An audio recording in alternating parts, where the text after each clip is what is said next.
सरकारने ठरवलेलं कामकाज, निर्धारित केलेलं कामकाज पूर्ण झालं। 17 विधेयकं मंजूर झाली। त्या विधेयकांमध्ये अनेक महत्त्वाची विधेयकं होती। कारागृह सुधारणा, प्राचीन स्मारके आणि इतरही महत्त्वाची त्या बाबतीमध्ये मुख्यमंत्री महोदय बोलतील अशी महत्त्वाची विधेयकं देखील मंजूर झालेली आहे। पुरवणी मागण्या मंजूर झाल्या 35,788 कोटीच्या। ज्या योजना आमच्या सरकारने जाहीर केल्या होत्या, लाडकी बहीण योजना असेल, अन्नपूर्णा योजना असेल, बळीराजा वीज सवलत असेल, इतरही ज्या योजना आहेत या सुरू ठेवण्यासाठी जी आर्थिक तरतूद लागते ती तरतूद देखील पुरवणी मागण्यांमध्ये मंजूर केली। लाडकी बहीण योजना आणि इतर योजना ज्या आहेत, आम्ही ज्या घोषणा केल्या, ज्याची अंमलबजावणी सुरू झाल्या, त्या सर्व योजना जशा आहेत तशा सुरू राहतील, त्यामध्ये कुठेही व्यत्यय येणार नाही। त्याचबरोबर राज्यपालांचं अभिभाषण सभागृहात, त्याच्या बाबतीत चर्चा झाली। राज्यपालांचे आभार देखील मानले आणि मुख्यमंत्री महोदयांनी विदर्भामध्ये अधिवेशन असल्यामुळे विदर्भातल्या अनेक प्रकल्पांना देखील आम्ही न्याय दिलेलाच आहे। यापूर्वी यापुढेही देणार। 20,000 रुपये धानाला बोनस देण्याचा निर्णय देखील मुख्यमंत्री महोदयांनी घेतला। याचं देखील समाधान आम्हाला आहे। आणि आमचं सरकार जे आहे सर्वसामान्यांचं सरकार आहे, सर्वांना सोबत घेऊन जाणारं आहे। आणि मागच्या महायुती सरकारचा जो वेग होता, जी गती होती, त्याला आणखी गती देणार, आणखी वेगाने आम्ही निर्णय घेऊ। महाराष्ट्र आता न थांबता पुढे जाणार। विरोधकांची संख्या जरी कमी असली तरी सुद्धा आम्ही त्यांच्या प्रत्येक ज्या आयुधाच्या माध्यमातून त्यांनी प्रश्न उपस्थित केले त्याला सरकारने उत्तर दिलं। महायुती सरकारने आपला शब्द देखील पाळला। या अधिवेशनाच्या काळात मंत्रिमंडळ विस्तारही झाला।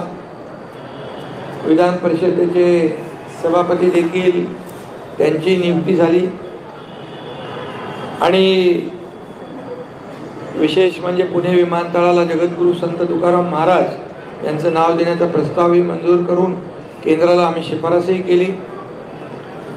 फक्त एवढंच आहे की अधिवेशन विदर्भात असताना विरोधी पक्षाने विदर्भासाठी जे मुद्दे उपस्थित करायला पाहिजे ते सभागृहामध्ये, ते दुर्दैवाने उपस्थित न करता पायऱ्यांवर आणि तुमच्या चॅनल समोर जास्त प्रश्न आणि आरोप करण्यामध्ये धन्यता मांडली। तरी सुद्धा ठीक आहे, आम्ही सरकार म्हणून विरोधी पक्षाला देखील मान सन्मान दिलेला आहे। आणि विरोधी पक्षाने फक्त यापूर्वी जसं 2.5 वर्ष पायऱ्यांवर आंदोलन करून आमच्यावर आरोप केले, प्रत्यारोप केले,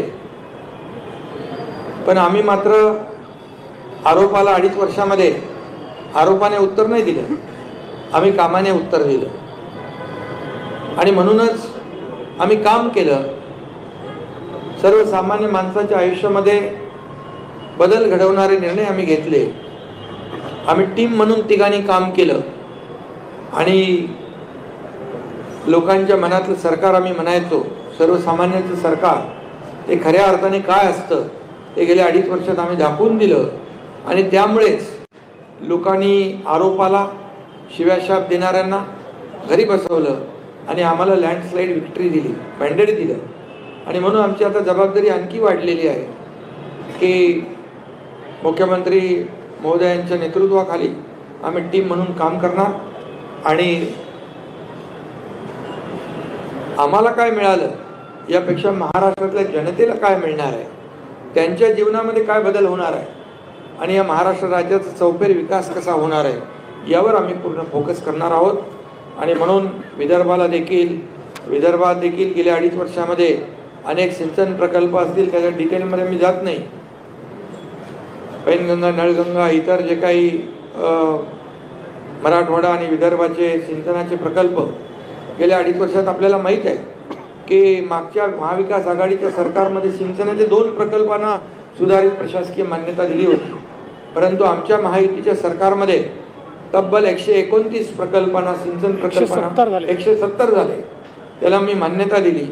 लाखो हेक्टर जमीन ओलिताखाली येणार आणि शेतकऱ्यांना फायदा होणार.